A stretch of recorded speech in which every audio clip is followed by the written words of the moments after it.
Assalamualaikum warahmatullahi wabarakatuh. Perkenalkan, nama saya Aden Rahmat Ramdhani dari Universitas Nusa Putra dengan prodi Teknik Informatika. Di sini kita akan membahas tentang salah satu materi dari mata kuliah struktur data dan algoritma, yaitu linked list.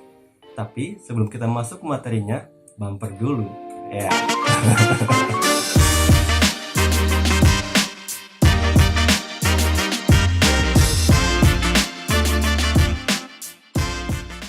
Oke, mungkin yang pertama kali terbesit di pikiran kita adalah apa itu linked list.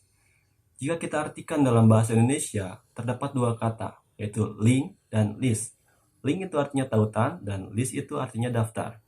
Jadi, linked list itu dapat diartikan sebagai daftar yang tertaut. Itulah linked list jika kita artikan dalam bahasa Indonesia. Jadi, linked list itu adalah sejenis struktur data yang memiliki kemiripan dengan array. Hanya saja memiliki satu node yang saling tertaut antara satu dengan yang lainnya yang membentuk suatu urutan atau sequence. Di sini teman-teman bisa lihat ada sebuah urutan, inilah linked list. Dan di dalam linked list itu ada yang namanya node. Node itu bentuknya seperti ini. Ya, ini adalah sebuah node. Jadi, di sini kita mempunyai 3 buah node yang saling tertaut antara satu dengan yang lainnya. Kita mulai dari head dan tail. Head akan menunjuk node pertama dan tail akan menunjuk node terakhir. Ini adalah pointer yang menunjuk sebuah node. Kemudian, dalam node tersebut ada pointer lagi dengan nama next yang menunjuk ke node selanjutnya. Dan di node terakhir, pointer next-nya akan menunjuk ke null. Kemudian, apa sih kegunaan dari linked list ini?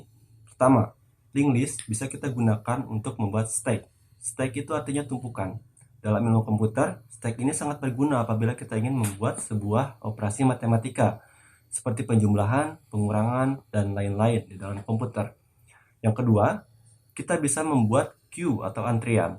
Misalkan, kita ingin membuat penjadwalan berdasarkan priority dari sebuah tes atau tugas di komputer. Yang ketiga, yaitu regular expression. Misalkan, kita ingin membuat sebuah rules atau aturan tertentu. Sebagai contoh, kita ingin membuat sebuah form yang dimana form tersebut hanya berisikan angka saja.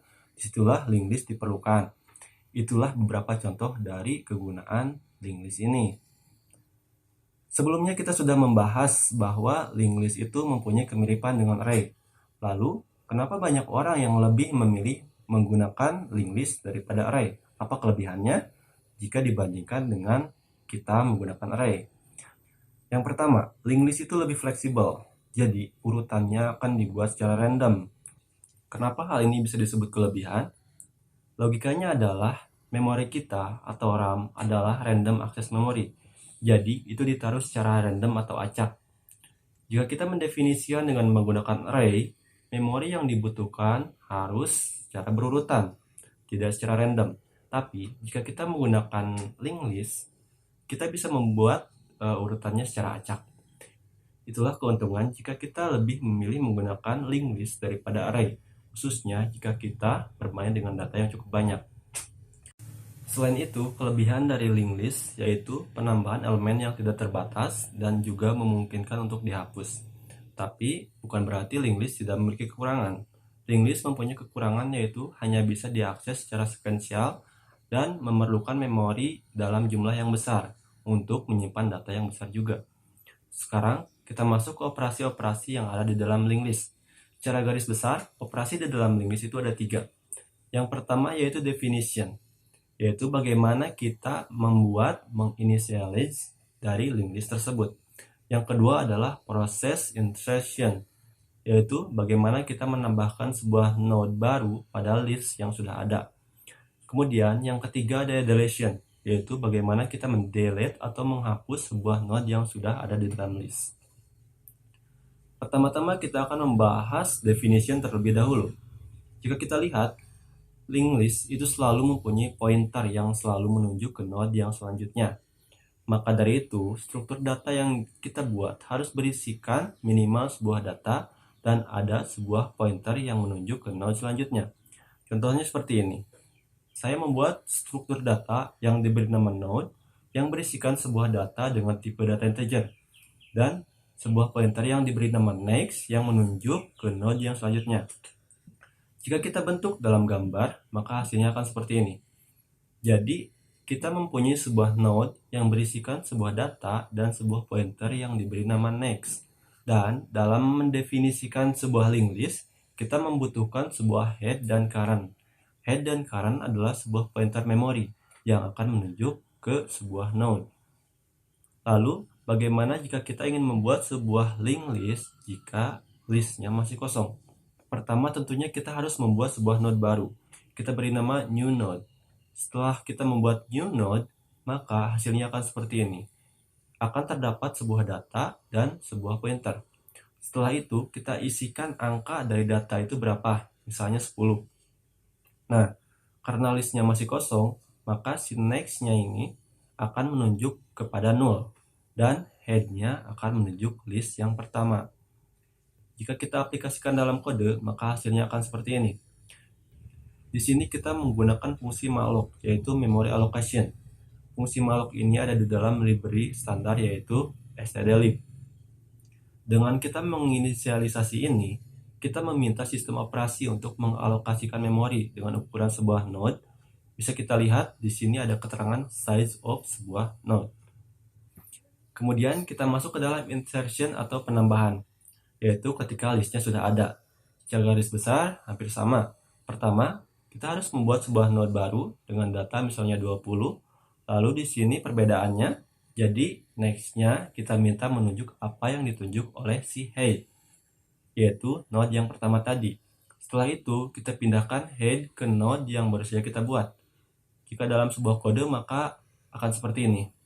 Jadi sama saja, perbedaannya new node yang baru kita buat itu menunjuk ke head, dan head dipindahkan ke new node yang baru saja kita buat. Kemudian yang terakhir ada deletion, yaitu menghapus sebuah node yang ada di dalam list. Misalkan saat ini kita memiliki 3 buah node, yaitu node dengan data 10, 20, dan 30. Ada dua cara di dalam menghapus node di dalam list, yaitu menghapus berdasarkan isi data di dalamnya dan menghapus berdasarkan urutan di dalam list. Misalnya urutan pertama. Misalkan di sini kita ingin menghapus node dengan data 20 berdasarkan isi di dalam node. Bagaimana caranya? Untuk menghapus suatu node, kita membutuhkan dua buah bantuan pointer, yaitu current dan previous. Di awal, kita buat pointer untuk menunjuk apa yang ditunjuk oleh head. Sedangkan previous kita set untuk menunjuk null. Di sini kita menggunakan fungsi while. Jadi, selama masih di dalam list, cek apakah current data adalah 20.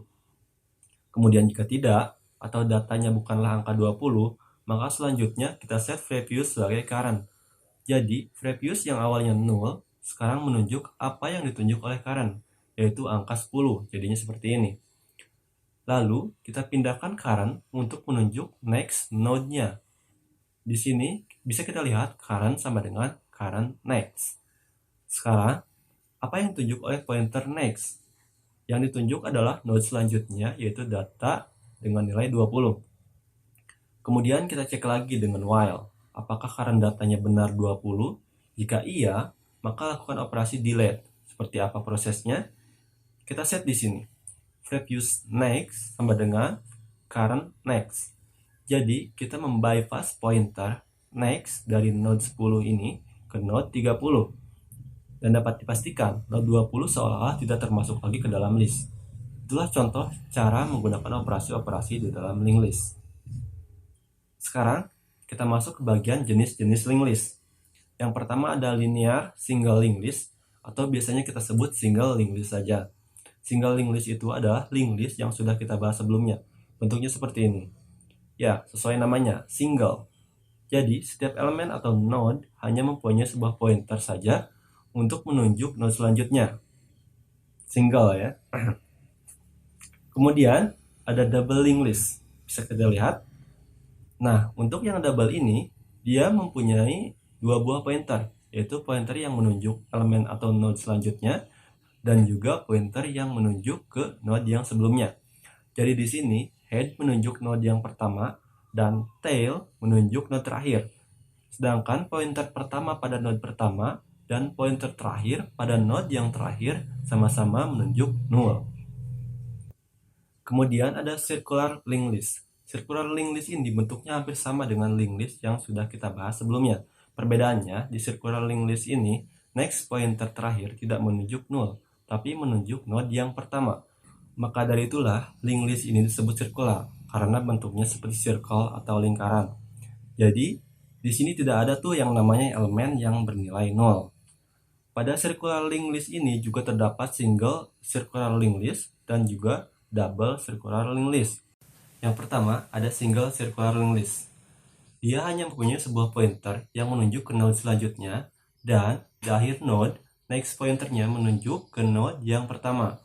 Kemudian yang kedua ada double circular linked list. Linked list ini mempunyai dua buah pointer yang menunjuk ke node selanjutnya dan node sebelumnya.